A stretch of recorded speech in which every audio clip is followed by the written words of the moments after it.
Seja a igreja abençoada por Deus, de homens e mulheres tementes a Deus, conhecedores da palavra, de oração, de jejum, de intercessão, de cuidado e de comunhão. Essa é a nossa igreja. Você é uma bênção de Deus. Glória a Deus. Vamos assentar. Obrigado, Vilela, Sandra, por essa recepção tão carinhosa. Nós nos sentimos realmente muito amados. A gente conhece o pastor pela igreja, né? E a gente pode ver essa igreja como uma igreja tão carinhosa, né? O pessoal sempre vindo aqui, abraçando, beijando, né? É uma característica que a gente vai percebendo, né? Da igreja. E é muito gostoso esse calor que a gente sente aqui, né? Uma igreja que é viva, uma igreja apaixonada e apaixonante. Muito, muito obrigado.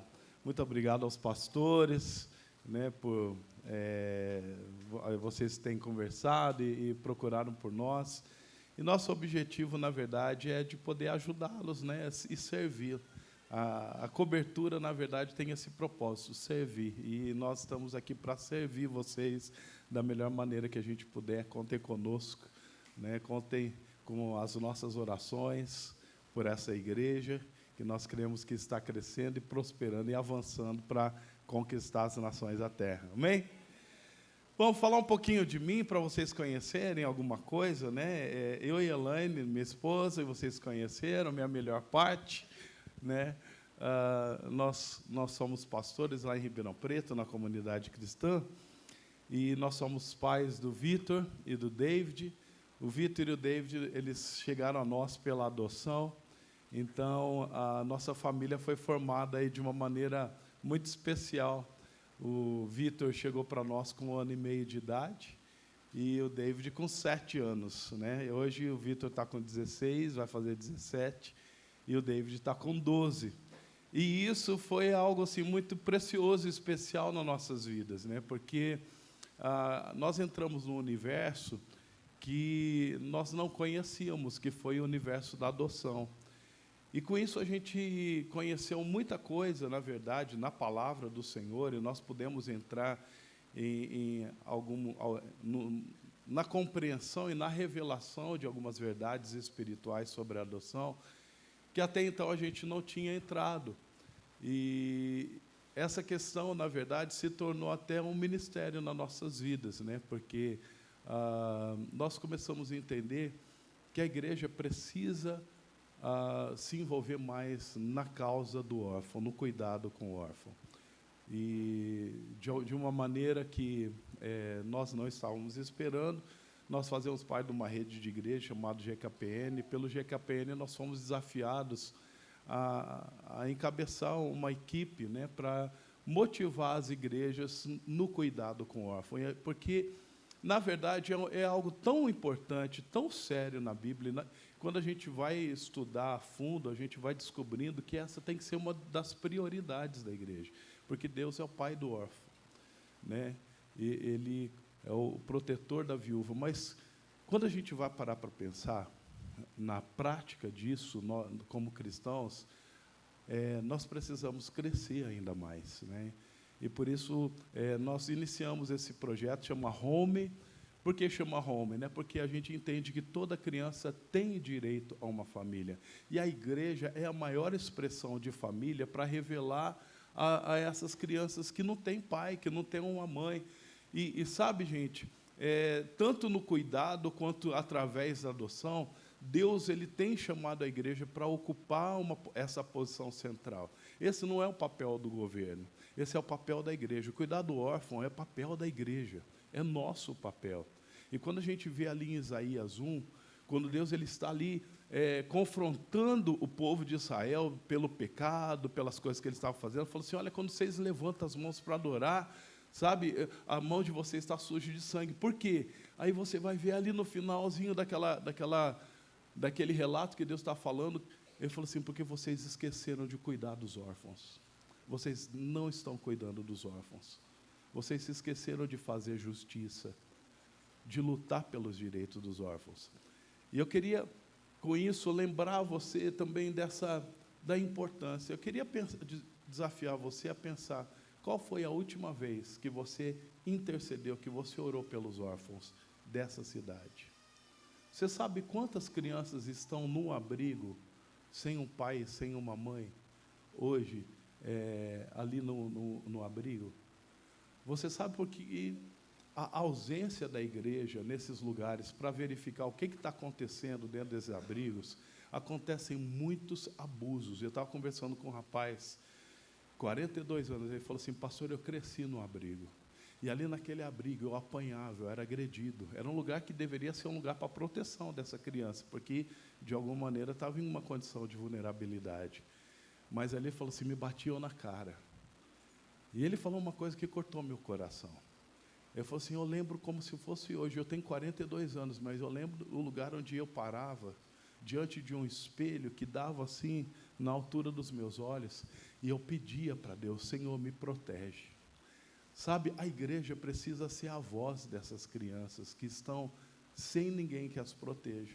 E nós precisamos pensar, começando pelo menos por interceder pelos órfãos. Eu quero desafiar vocês a partir de hoje, a intercederem pelos órfãos. Fala assim, meu Deus, cuida dessas crianças que não tem ninguém que está cuidando delas.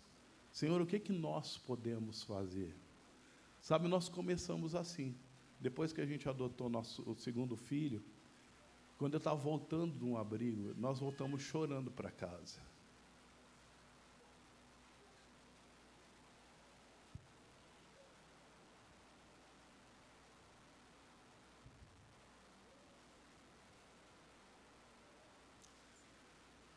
Porque nós queríamos já ter levado ele para casa, mas nós tivemos que deixar ele lá, nesse processo de aproximação. E nós viemos falando assim, Deus, nós precisamos fazer alguma coisa. Não é justo aquelas crianças ficarem ali naquele lugar de abandono, sem um pai, sem uma mãe. E aí naquele dia falou assim, Deus, nós pensamos até em abrir uma casa de acolhimento, e aí Deus falou, não é isso que eu quero que você fale para a minha igreja o papel que nós como cristãos temos para revelar família para essas crianças que não têm família. Depois que a gente começou a orar por isso, Deus começou a abrir as portas. Hoje, para você ter uma ideia, lá em Ribeirão Preto, nós temos mais de 100 voluntários que atendem, que visitam as crianças no SAICA, sabe? Não precisamos ficar fazendo tanta coisa, porque Deus começou a levantar as pessoas com peso. Pessoas que vão ali para limpar a escola, as casas de acolhimento, pessoas que vão ali para dar alimentos, que vão no dia da criança fazer um dia especial, no dia dos pais, por exemplo, né, fazer algo especial, e Deus está fazendo uma obra tremenda. Hoje nós temos células dentro dos abrigos. Hoje os abrigos levam as crianças para células na nossa igreja, sabe? Então esses orfanatos, que inclusive são politicamente fechados, começaram a se abrir para que nós pudéssemos levar a salvação. Eu estou querendo fazer essa introdução aqui porque eu acho que é um assunto tão importante e que faz parte de algo que queima no nosso coração. Nós, como igreja, precisamos ser um instrumento de Deus para transformar a realidade desses órfãos. Sabe por quê? Porque nós éramos assim e o Senhor nos adotou. Eu e você, nós não tínhamos acesso a Deus como Pai, mas pela adoção, nós nos tornamos filhos. A adoção faz parte da nossa história. Deus nos deu uma família, você tem uma família hoje, você tem um pai, você está no lugar de seguro, e Ele quer que nós façamos isso naturalmente também, acolhendo aqueles que não têm um pai e uma mãe. Amém? Eu queria compartilhar, esse é um fogo que está sempre queimando no nosso coração, é algo que surgiu dessa nossa experiência de vida e que tem se desdobrado, né? Se você quiser se informar mais, nós trabalhamos com grupos de apoio, orientando famílias que querem adotar, nós temos treinamentos para isso, nós trabalhamos com uma rede de multiplicadores, enfim, tem bastante coisa. Depois vou passar para o pastor Vilela, e se vocês quiserem mergulhar um pouquinho mais na causa da adoção, eu acredito que vai ser transformador na vida de vocês, assim como tem sido na minha. Amém? Glória a Deus. Vamos meditar na palavra ainda mais? Eu queria falar um pouquinho sobre, o tema dessa palavra é o que é a verdade.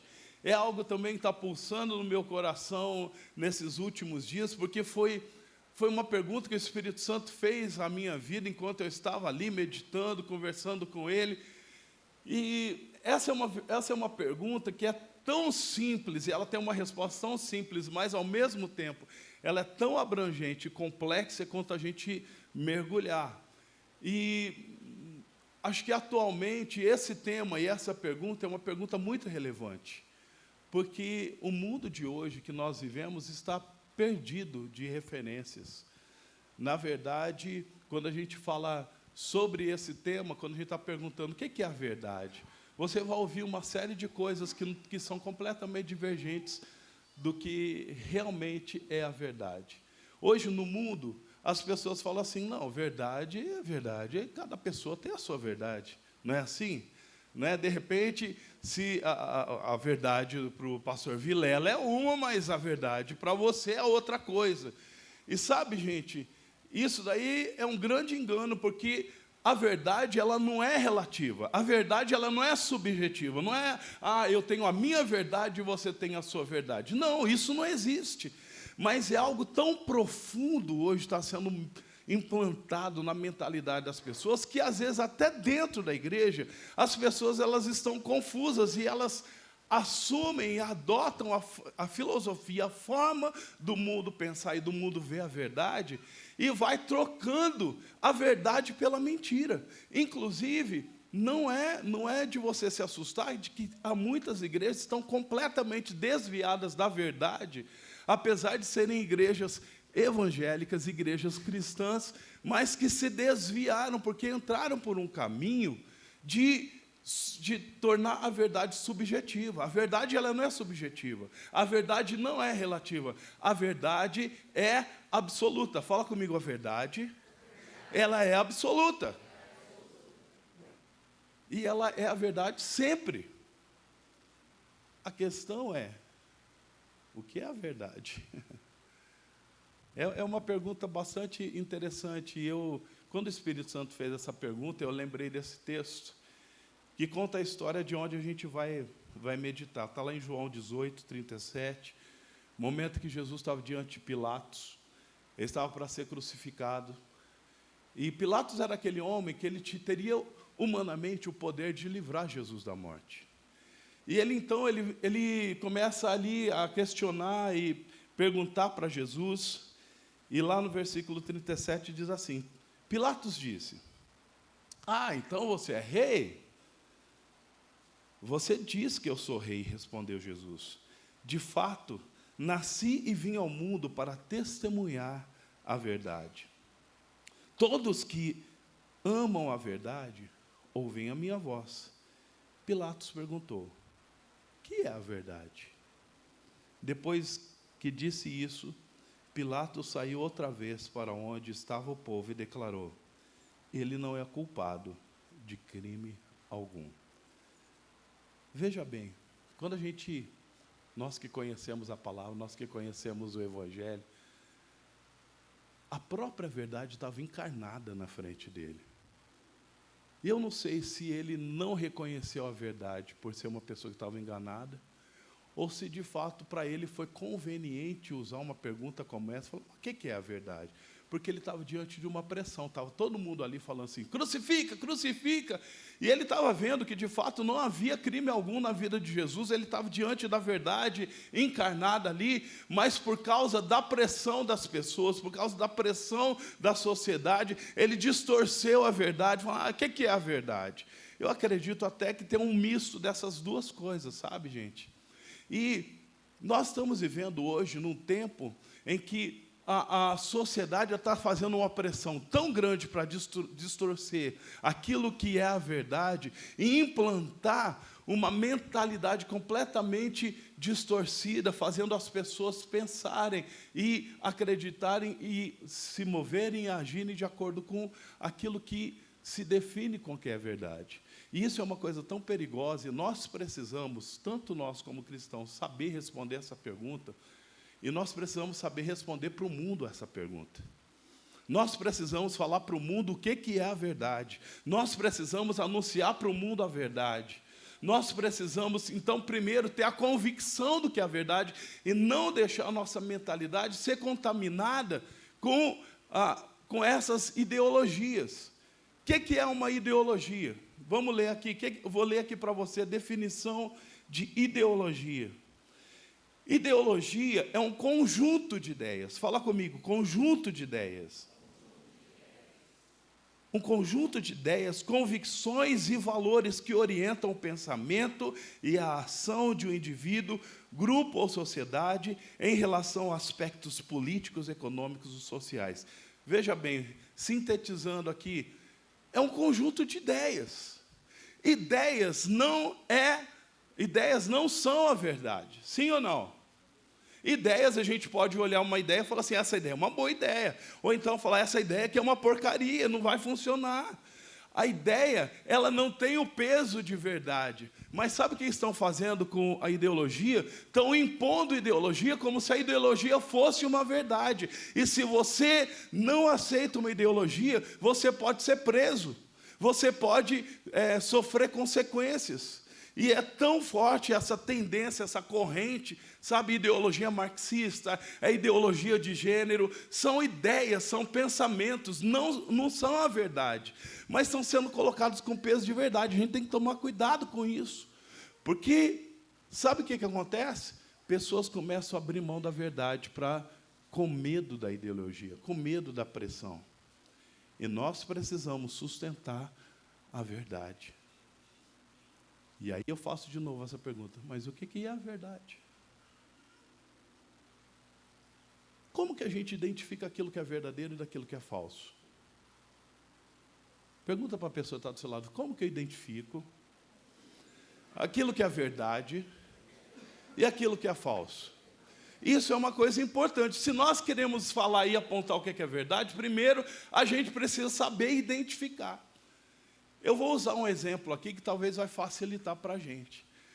Alguém aqui já teve a tristeza de pegar uma nota aí, você chega lá no banco, você chega numa loja, você vai lá comprar, aí quando você vai pagar, a pessoa vai falar, essa nota aqui é falsa.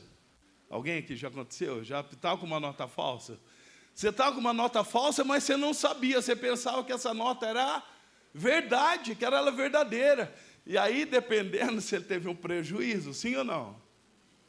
Como que a gente identifica uma nota verdadeira de uma nota falsa?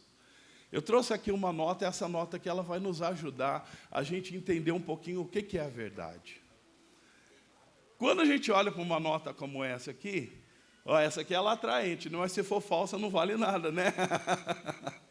Sim ou não? A nota é uma nota atraente, mas se for falsa? Não vale nada. Mas como que eu sei que essa nota aqui é a verdadeira? Fala assim, pelas marcas. Pelas marcas. Tem marcas que identificam uma nota verdadeira da nota falsa. Então, a gente primeiro começa a conhecer a verdadeira. Ela tem a marca d'água, ela tem as figuras, ela tem uma fita que... Quando você já foi no supermercado, a pessoa pega a sua nota e olha assim contra a luz, aí você fala assim, meu Deus, seja verdadeiro, seja verdadeiro, seja verdadeiro. Não é?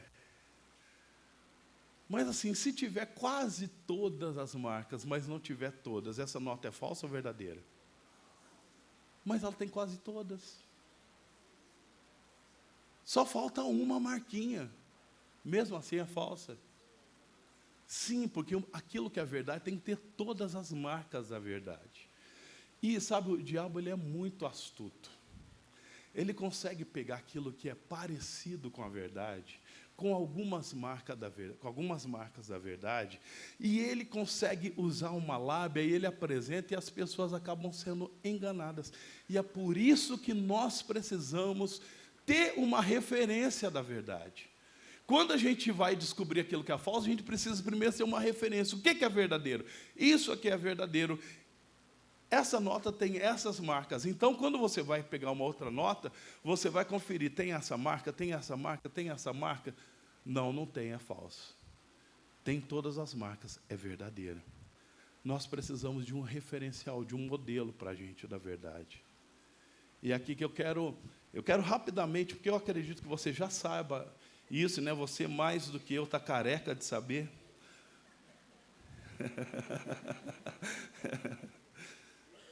O que é a verdade? Deus é a verdade. Deus, ele é a referência irrefutável da verdade. Porque lá em Hebreus 6,18 fala assim: a promessa e o juramento não podem ser mudados, pois é impossível que Deus minta. Portanto, nós que nele nos refugiamos, estamos firmemente seguros a nos apegarmos à esperança posta diante de nós. Deus é a verdade. Deus é a nossa referência do que é a verdade. Ok. Aí o que Deus fez? Deus, ele, para comunicar a verdade dele, ele enviou para nós a sua palavra. Fala comigo a palavra. A palavra de Deus é a forma através que Deus decidiu comunicar a verdade para mim e para você. Lá em João 17 diz assim: santifica-os na verdade, a tua palavra é a verdade. Fala comigo, a palavra de Deus é a verdade. Quando você tem que identificar se algo é verdadeiro ou se algo falso, você precisa, em primeiro lugar, ter um relacionamento com Deus. Sem ser nascido de novo, sem ter Deus como pai, você vai estar distante do entendimento da verdade. Mas você precisa também checar a palavra. Por isso que é importante, cada cristão, não só os pastores, você ser alguém que conhece a palavra. Porque quanto mais você conhecer a palavra, você vai saber aquilo que é verdade. E tudo aquilo que não estiver alinhado com a palavra, não é a verdade. Escuta aqui, ó. Tudo, absolutamente tudo está escrito na palavra é verdade. E tudo aquilo que não bate com a palavra é mentira. Não é a palavra de Deus. Você não deve seguir.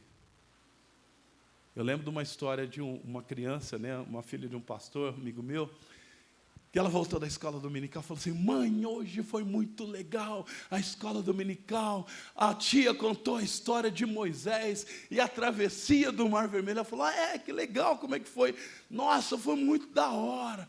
Moisés estava ali, e aí estava ali Faraó perseguindo, e aí olhou para Deus, Deus mandou um helicóptero, e aí o povo entrou dentro do helicóptero e foi do outro lado do mar e tal. Aí a mãe falou assim: o que é? Helicóptero? A tia contou essa história na escola dominical. Não, mãe, ela não contou.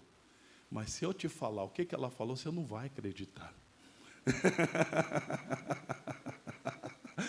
Aí a mãe dela falou assim: não, filho, mas foi desse jeito. Deus abriu o mar e o povo atravessou.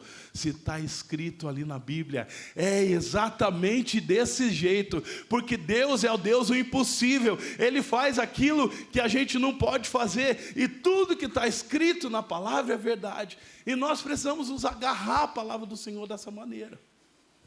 Nós vamos entender um pouco mais sobre isso. Mas sabe o que mais? O processo foi além, porque a palavra de Deus, ela se tornou carne, se tornou gente. Jesus, ele é o verbo vivo, né, que revelou a palavra, ele se encarnou, ele estava ali diante de Pilatos. Ele disse: eu sou o caminho, a verdade e a vida. Jesus é a verdade. E eu quero falar também, em João 5,6, esse é aquele que veio por meio da água e sangue, Jesus Cristo. Não somente por água, mas por água e sangue. E o Espírito é quem dá testemunho, porque o Espírito é a verdade. A Trindade, como Deus, é a verdade. Deus é a verdade, que compartilha essa verdade através da palavra. Está vendo as marcas que Ele está dando para a gente? Ele está dando a palavra. Ele está dando Jesus. Jesus é o nosso modelo de verdade. É um modelo que nós temos que copiar de vida cristã, de atitudes, de prática, de fala. E Ele colocou dentro de cada um de nós o Espírito Santo.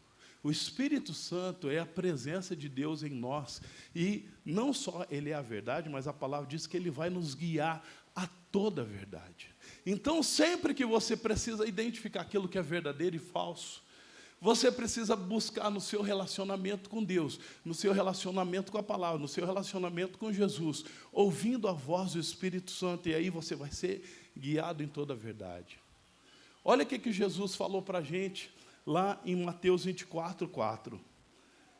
Cuidado que ninguém os engane. Fala a pessoa que está do seu lado, cuidado, para que ninguém te engane. Quem falou isso? Jesus. E Jesus está falando isso para mim e para você. Olha, nós estamos vivendo um tempo que essa exortação é tão importante. Cuidado para você não ser enganado.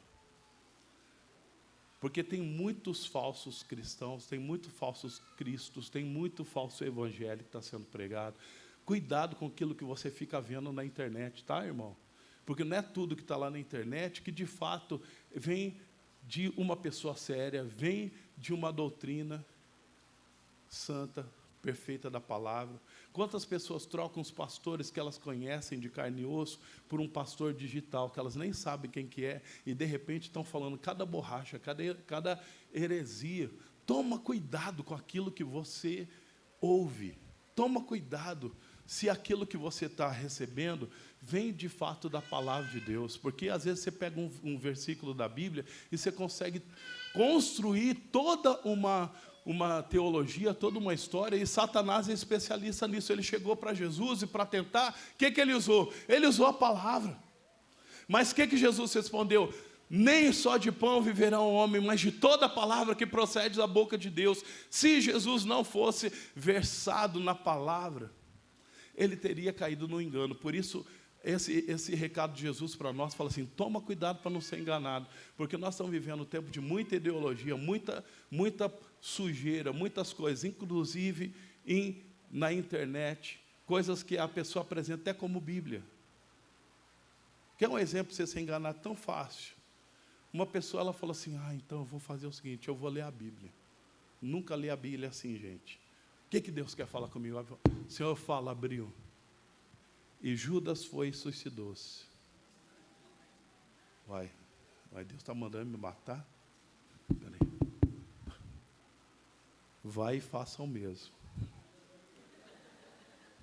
Espera aí, deixa eu pegar outra. E o que tem de fazer, faze-o depressa. Está vendo que você pega textos da Bíblia, você constrói uma heresia. Por isso a gente precisa entender o contexto, a gente precisa entender, a gente precisa ver as marcas, a Bíblia como um todo, a característica de Deus como um todo. Quanta gente é enganada. Gente, tem uma irmã lá da igreja que teve o celular roubado. Eu acredito que já aconteceu isso aqui nessa igreja também. E aí saiu pedindo: então você não pode mandar dinheiro para mim. Aí o povo foi mandando dinheiro para ela. Quando essa mensagem chegou para a gente, eu falei assim: não é a Nádia. Por quê? Porque eu conheço a Nádia. A Nádia nunca ia fazer desse jeito. A Nádia nunca ia ficar pedindo dinheiro desse jeito. Mas muita gente que não sabia foi enganada, porque parecia a foto da Nádia. Estavam ali os dados do Instagram dela. Quanta gente é enganada dentro da igreja porque não conhece a palavra, porque não conhece Deus. Nós precisamos aprofundar o nosso conhecimento em Deus. Fala a pessoa que está do seu lado: meu irmão, seja profundo em Deus. Não seja raso. Seja profundo no seu relacionamento com o Espírito Santo, para que você não seja enganado. Olha só, o que é uma pessoa enganada? Uma pessoa enganada é uma pessoa que está fazendo uma coisa certa, tendo certeza que ela está... Uma pessoa está fazendo a coisa errada, tendo a certeza que ela está fazendo a coisa certa. Sim ou não? Você já esteve enganado em relação a alguém? Você achava que aquela pessoa é uma bênção. Que bênção! Chegou uma bênção na igreja. Aí passou uns meses, aí você viu a bênção que o indivíduo era. Não é? Quem é que já teve uma experiência assim? Você se enganou. Ou às vezes o contrário, né? Você olha para aquela pessoa e fala: nossa, isso aqui não vai dar nada. Ele se tornou um pastor. Uma pessoa enganada é uma pessoa que não conseguiu ver verdadeiramente aquilo que tem que estar diante de si. E por isso que Jesus fala assim: toma cuidado para você não ser enganado. É muito importante a gente estar ligado, sabe? E às vezes nós estamos enganados em relação a nós mesmos. Olha o que a Bíblia diz aqui, em 1 João 2, 4 a 6. Se alguém diz: eu o conheço, mas não obedece os seus mandamentos, o que essa pessoa é? É um mentiroso, e a verdade não está nele. Olha que sério. Mas quem obedece à palavra de Deus mostra que o amor que vem dele está se aperfeiçoando em sua vida. Desse modo, sabemos que estamos nele, estamos na verdade. E quem afirma que permanece nele, deve viver como ele viveu. Tem muita gente seguindo falsos cristos. Tem muita gente que está na igreja, mas está vivendo uma vida de mentira. Porque na igreja, aparentemente, ele está obedecendo. Mas sabe o que a Bíblia fala? Esse texto aqui fala que aquela pessoa que diz que conhece Jesus, mas não obedece o que ele fala, não pratica, não vive como Jesus, você está vivendo na mentira. É sério isso. Não é à toa que lá em Mateus 7, o Senhor fala assim, muitos naquele dia vão chegar e falar assim, Senhor, mas em teu nome eu expulsei demônio, eu fiz isso, eu fiz aquilo. O que Jesus vai responder?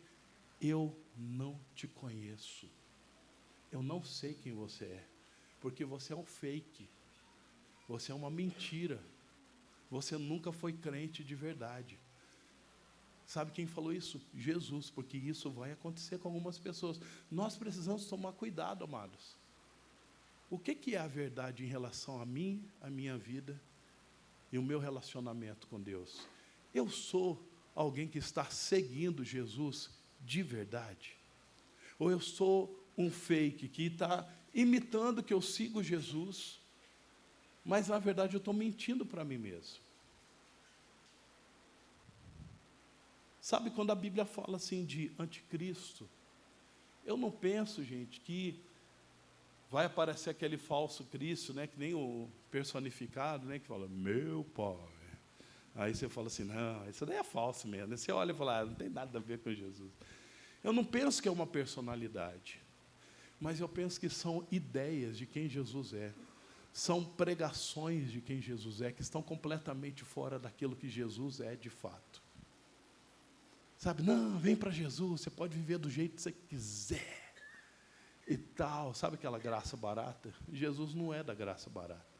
Ele nos aceita, Ele nos recebe do jeito que nós estamos. Mas Ele nos ama tanto para não deixar que nós continuemos do mesmo jeito. Quando Ele encontrou aquela mulher adúltera, Ele a recebeu do jeito que ela estava. Ele falou assim, eu não te condeno, mas vá e não peques mais. Ele tem um padrão, Jesus tem um padrão de santidade. Não é uma vida qualquer que Ele aceita sendo seu seguidor. Você está entendendo o que eu estou falando? Que é tão sério. O que é a verdade? A verdade é Jesus e nós precisamos segui-lo em todo o exemplo que Ele nos dá. 1 João 2,18 fala assim, filhinhos, chegou a hora final. E vocês ouviram que o anticristo está por vir, e muitos anticristos já apareceram. Por isso, sabemos que chegou a hora final. Gente, cada coisa absurda que a gente vê que está acontecendo, em nome de Jesus, em nome de Deus. Se você quiser, você vai achar até igreja aí para homossexuais, não, você pastor homossexual, porque está completamente distorcido, completamente fora da palavra de Deus, mas distorce. E hoje as pessoas estão assim, ela vai numa igreja, eu não gostei dessa igreja, eu vou numa outra. Porque a igreja se tornou como se fosse uma prova de consumo, né? Não, essa aqui é fofinha, não, essa daqui não, essa aqui é muito brava, não, isso aqui... Não é a gente que segue Jesus. A gente escolhe que tipo de Jesus que a gente quer seguir. É desse jeito que ficou. E essas pessoas, elas estão correndo um risco tão grande de seguir um falso Cristo, um anticristo. E o resultado final vai ser quando ela estiver diante do Senhor. Eu falei, eu não te conheço. Porque o que deve acontecer, gente, a verdade ela não é relativa, ela é absoluta. A verdade é Jesus, a verdade é a palavra, a verdade é o Espírito Santo. E nós temos que nos alinhar à verdade. Fala comigo, eu é que tenho que me alinhar à verdade. Não é a verdade se alinhar ao meu gosto. Então toma cuidado com isso, viu? Toma cuidado com isso. Se você é uma pessoa que está cheia de gostos, cheio de eu sei, cheio de que... Começa a tomar cuidado, porque pode ser que você pode estar começando a caminhar por uma linha de engano. você precisa buscar o que Deus quer, qual é a vontade do Pai, qual é a vontade da palavra, como que Jesus agia. Espírito Santo, o que você tem para falar a mim a esse respeito? E quando eu me alinho à verdade, então eu vou ter uma experiência maravilhosa em Deus. A verdade, ela sempre vai nos levar à vitória. Porém, nós vamos precisar lutar pela verdade. Fala comigo, você vai precisar lutar pela verdade. Porque a verdade, ela tem um preço, gente. A verdade tem um preço. E hoje, mais do que nunca, você falar a verdade, você corre risco. Sim ou não? Meu filho estava falando, ele tinha que escrever uma redação. Falou, pai, se eu for escrever o que eu penso sobre o feminismo, se eu for escrever, pai, eu acho que a minha redação vai ser até cancelada, vai ser anulada, não vai nem valer o ponto, tal, né? Porque, assim, falar a verdade, e eu acho que foi mais ou menos isso que aconteceu com Pilatos. Ele estava diante da verdade, mas a pressão do povo fala, crucifica, crucifica, crucifica. Aí ele lavou as mãos, falou assim, não sou eu. E sabe, tem muito crente que tem essa tendência, sabe, diante da pressão da sociedade, diante da pressão desse mundo, sabe, amarela. Diante da pressão daquilo que o mundo está falando, se cala. Nós precisamos, como cristãos, sermos como Jesus. Nós precisamos lutar pela verdade sem ter medo das consequências. Nós não podemos ter medo das consequências. Nós precisamos ser radicais e nos posicionar a favor da verdade.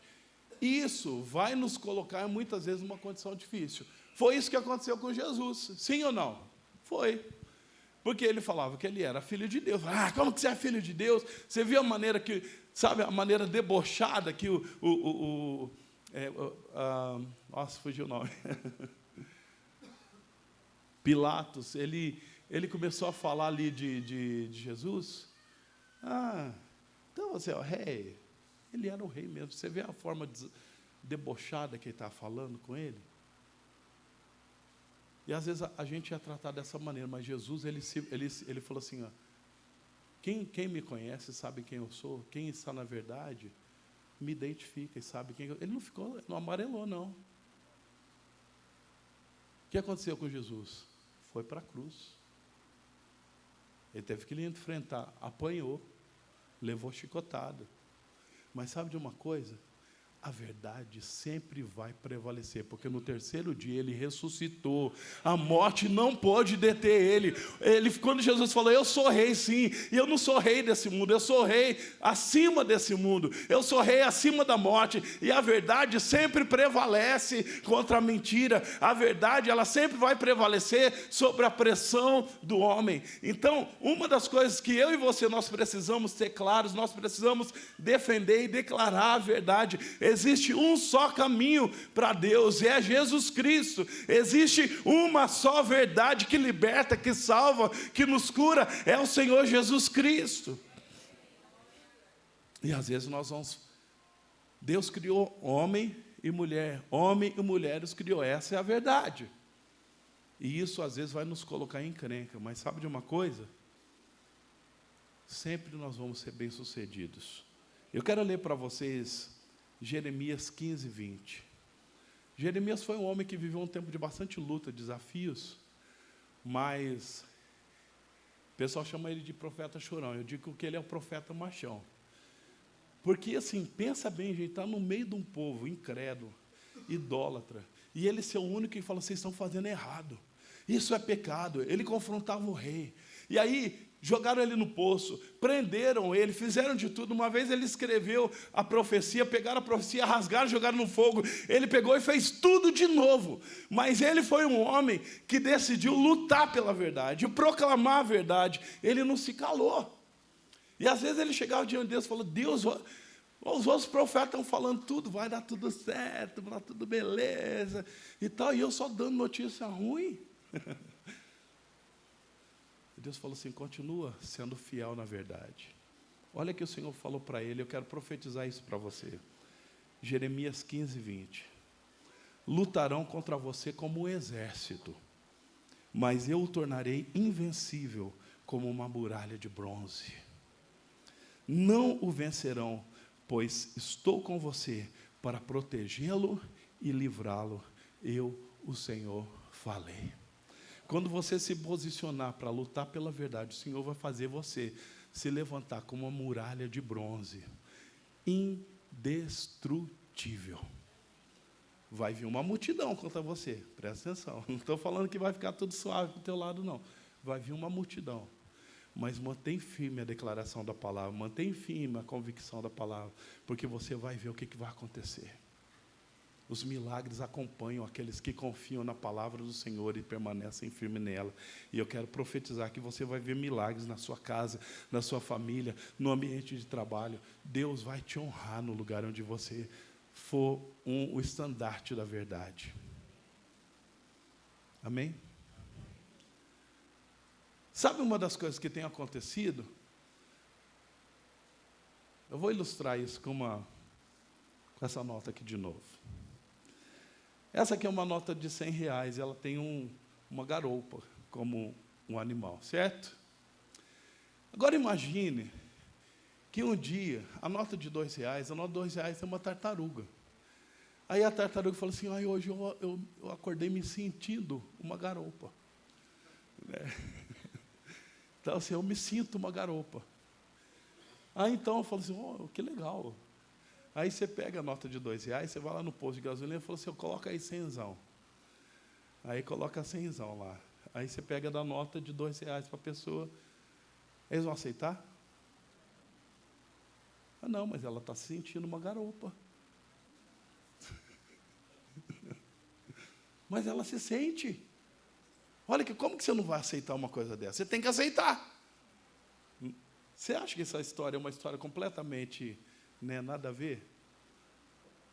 Pois é, mas é isso que está acontecendo esses dias. Aquilo que você sente é mais importante do que a verdade. E as pessoas têm que obedecer aquilo que você sente, não aquilo que é a verdade. Então a gente tem todas as marcas da verdade ali. Mas porque a pessoa ela sente alguma coisa, então o sentimento se tornou mais poderoso que a verdade. Quer coisa mais absurda que isso? É o que a gente está vivendo nesses dias de hoje. Mas eu quero colocar dentro de um contexto aqui, prático nosso. Porque tem muita coisa que a gente sente que não é verdade. A gente olha para uma situação como essa assim e fala, puxa vida, né? Só porque a nota está achando que ela é uma garoupa, então ela vale 100? Ou então se a garoupa fala, não, eu não me sinto uma garoupa, me sinto uma tartaruga, então ela vale 2? Fala comigo, sentimento não é verdade. Tem muito sentimento que está completamente desconectado com a verdade. E por isso eu e você não podemos ser guiados por sentimentos.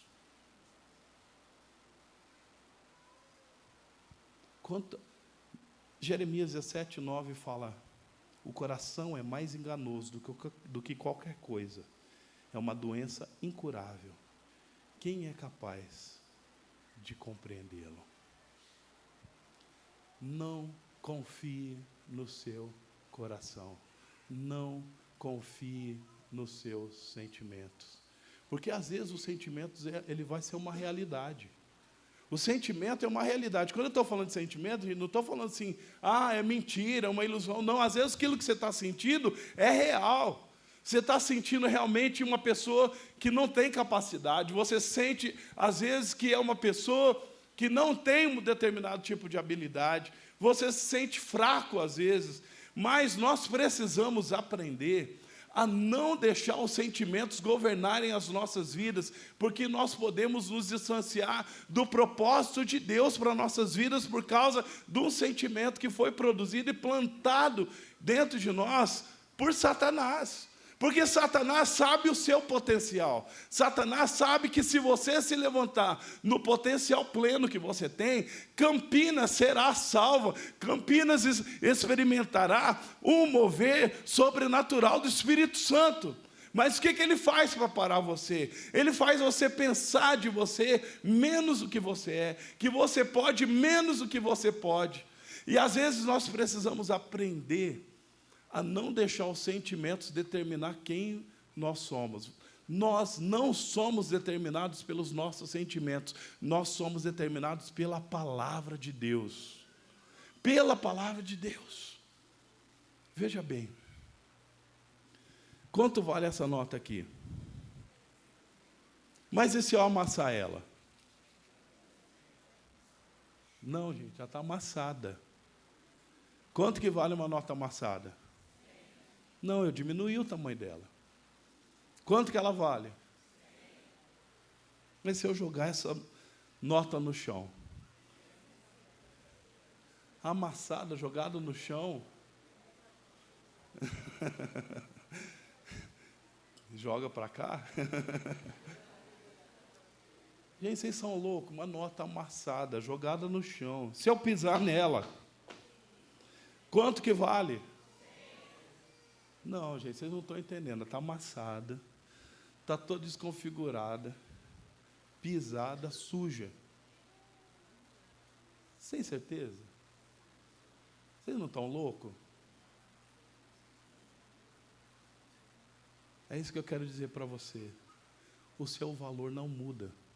Não importa se alguém pisou sobre você, não importa se alguém não te valorizou, não importa se alguém jogou você no chão, não importa se alguém falou que você não presta, não importa se alguém te abandonou, não importa. Sabe o que muitas vezes o diabo faz? Ele faz essas coisas para fazer a gente se sentir sem valor, pisado, desprezado. Mas o seu valor não muda.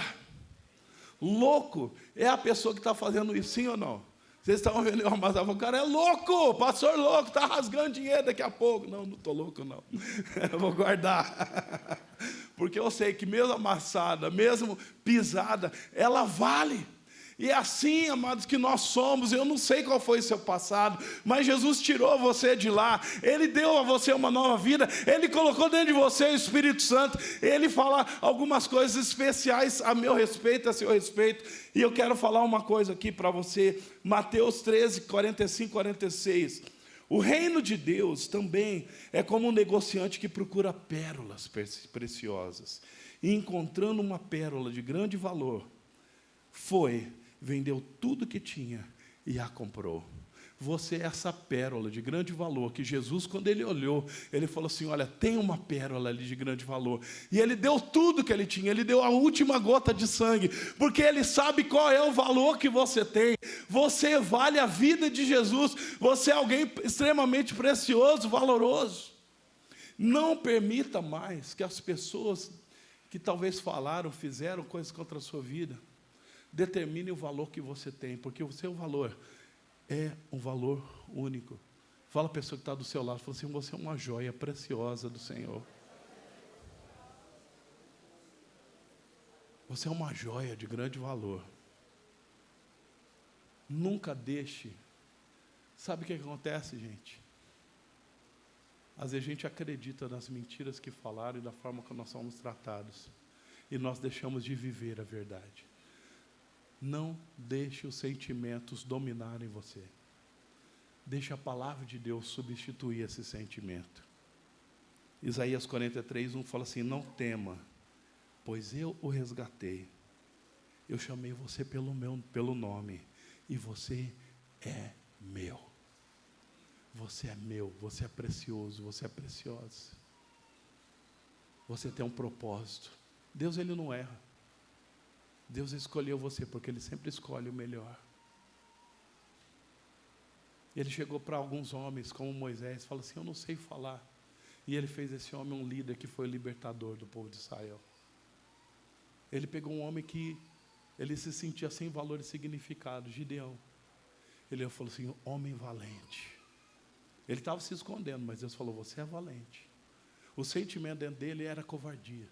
Mas Deus falou assim, você é valente. A palavra de Deus tem o poder para transformar as nossas vidas e nossas histórias. E eu estou falando isso para você porque eu sei que você conhece a palavra de Deus. E tem talvez algumas cadeias que estão sendo quebradas hoje, no nome de Jesus, pelo poder da verdade, de quem você é e do valor que você tem na presença dEle. Por último, eu gostaria de falar de uma outra coisa que precisa ter um encontro com a verdade. As circunstâncias. O que são as circunstâncias? As circunstâncias são uma realidade. Fala comigo, é uma realidade. Como muitas vezes os sentimentos são uma realidade. As nossas emoções são uma realidade. As circunstâncias são realidades. Não é uma coisa que está acontecendo que não existe. Não existe. Mas é verdade? Depende. Depende. O que Deus tem para falar a respeito disso? É isso que nós precisamos perguntar, sempre diante dos nossos sentimentos e sempre diante das circunstâncias. O que Deus tem para falar sobre isso? Porque independente das circunstâncias que a gente viva, se Deus tem uma palavra, a palavra dele prevalece, a palavra dele é a verdade sobre aquela circunstância. Lembra do exemplo de Jesus? Ele estava ali no barco, estava tendo uma tempestade, os discípulos falando, Senhor, nós vamos afundar, olha a tempestade, olha o que está acontecendo. E aí então Jesus levanta e fala, cadê a fé de vocês? Ele levanta e fala para a tempestade, tempestade, menos, cala-te, aquieta-te. O mar se acalmou e os ventos pararam pelo poder da palavra da verdade. Porque aquele que criou todas as coisas, ele tem o poder de transformar aquele que ele criou. E todas as coisas que ele criou, estão sujeitas à palavra da verdade. Então, quando Jesus chega e ele dá uma ordem sobre uma realidade, essa realidade é transformada pelo poder da verdade. Não importa a circunstância. A palavra de Deus, ela sempre prevalece como verdade. A palavra de Deus, ela cria um milagre, ela cria um caminho. Como você está entendendo o que eu estou falando? E por isso nós precisamos, diante das circunstâncias, perguntar para Deus. Por isso é importante o nosso relacionamento com Deus, nosso relacionamento com a palavra, nosso relacionamento com o Espírito Santo. Porque às vezes a gente está diante de uma circunstância e o Espírito Santo fala assim, eu estou introduzindo você numa circunstância, mas você vai conhecer o meu poder. Você vai conhecer o meu poder.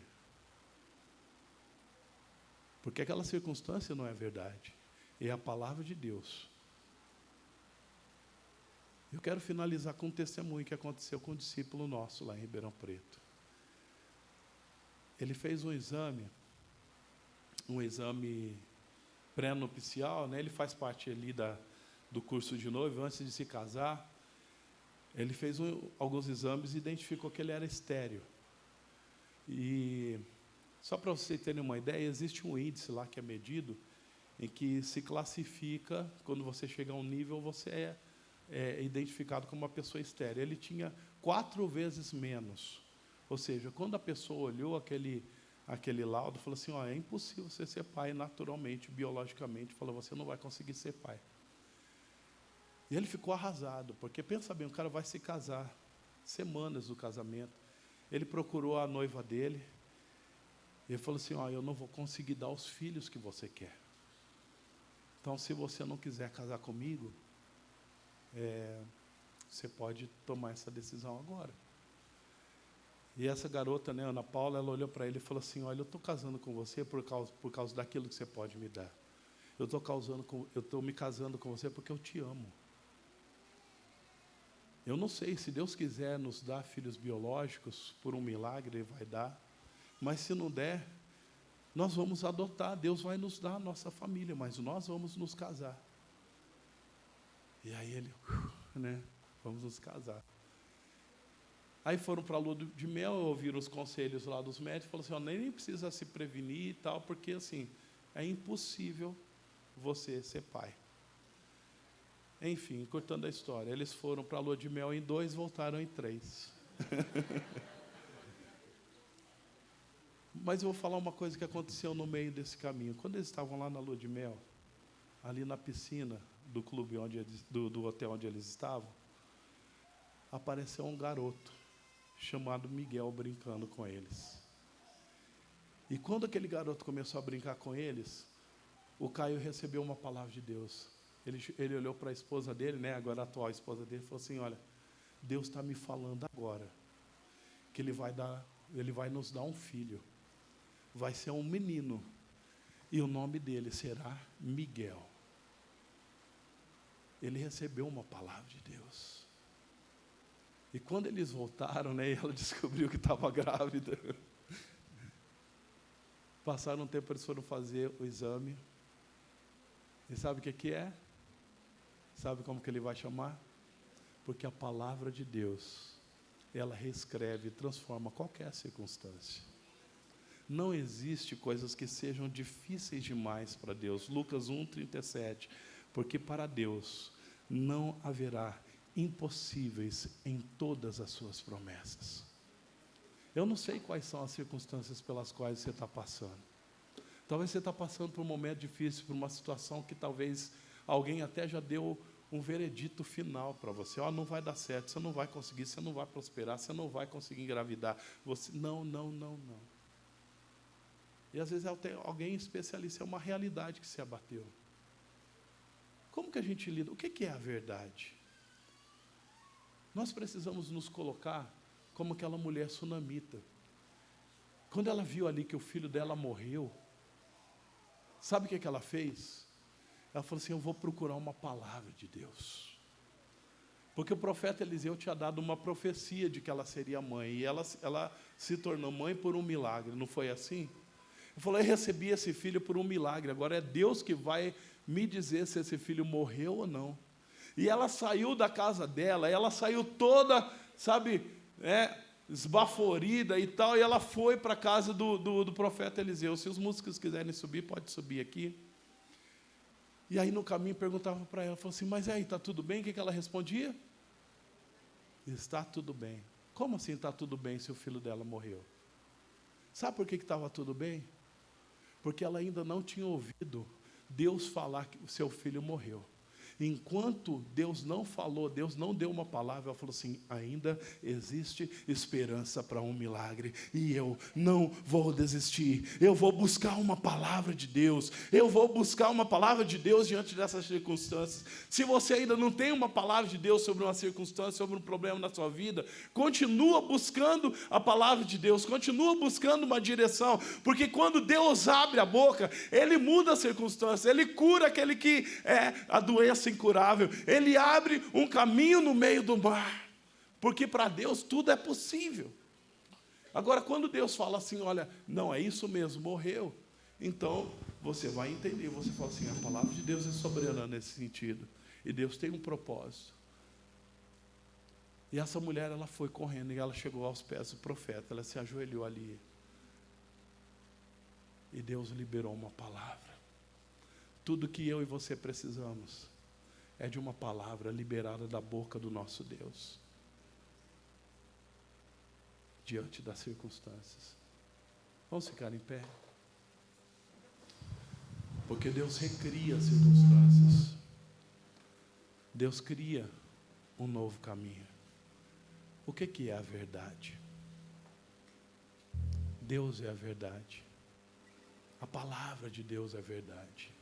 Você precisa lutar pela verdade. Como eu estava falando aqui, às vezes, amados, nós precisamos lutar e pelejar em oração, buscar pela verdade. Sabe, eu já tive que batalhar tantas vezes por conta de coisas que Deus tinha falado no meu coração. Isso vai acontecer. Mas as circunstâncias só se fechando, só se fechando, só se fechando. Uma vez nós estávamos programando uma viagem, nós íamos levar uma equipe de 30 adolescentes para a Espanha. E aí eu ouvi uma mãe falar assim: você é louco, como você é um cara irresponsável de plantar esse tipo de sonho no coração dos meus filhos. E aí eu corri para a presença de Deus: Deus, mas você não falou para eu ir e tal? Deus falou: vai, você vai, você vai. E aí eu falei: Deus, eu quero um sinal. E Ele me deu um sinal, e o sinal seria o valor com que nós iríamos comprar as passagens aéreas da equipe inteira. E era um valor absurdamente baixo, irreal. E semanas antes da gente viajar, eu não tinha conseguido ainda esse valor. E eu falei assim: eu acho que eu ouvi Deus errado.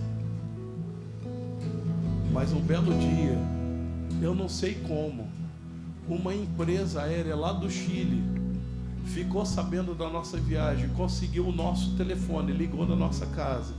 E eles falaram assim: olha, eu estou sabendo que você está querendo levar um grupo ali para a Espanha, é você mesmo? Eu falei: sou eu. Aí a primeira coisa que eu falei assim: qual o preço que vocês vão fazer? E eles passaram o preço exatamente que Deus tinha me falado sobre nesse preço. Eu falei, gente, ele falou assim, nós podemos te dar esse preço, nós vamos ter que digitar a passagem um a um, porque é um desconto que a gente não consegue fazer para ninguém. Porque quando Deus fala algo, Ele vai honrar, Ele vai cumprir. Tudo que nós precisamos é nos agarrar à palavra da verdade. Feche seus olhos. Feche seus olhos.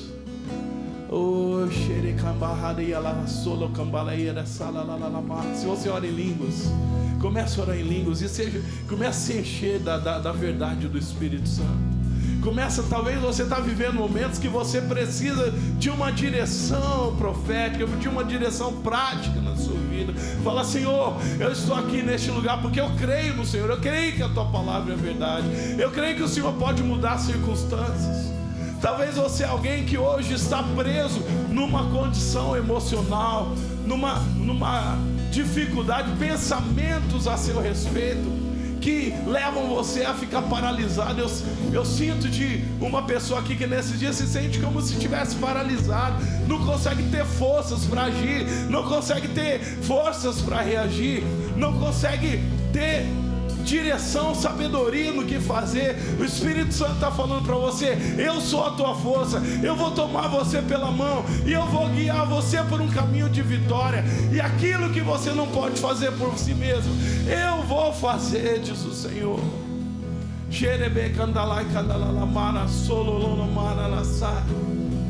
Eu quero desafiar você nesses dias a mergulhar no conhecimento mais profundo de Deus como teu Pai, confiar cegamente na palavra do Senhor, aquilo que Ele fala com você pela palavra. Espírito Santo, eu quero te pedir que nesses dias o Senhor comece a dar ao teu povo experiências. No momento que eles estiverem lendo a palavra do Senhor vai ser tão forte, tão audível, e que vai trazer uma direção clara e específica. E eu quero declarar sobre a vida desse irmão, dessa irmã, uma disposição para lutar, uma disposição para não ceder. E eu quero declarar essa profecia do Senhor, que o Senhor levante a vida do meu irmão, da minha irmã, como uma muralha invencível. Eu quero pedir, Senhor, abra caminho para milagres, abra caminho para cura na alma, agora, Senhor, agora, porque nós sabemos em quem nós temos crido, e o Senhor é poderoso para fazer infinitamente mais do que nós pedimos ou pensamos, conforme o seu poder que opera em nós agora, Espírito Santo de Deus.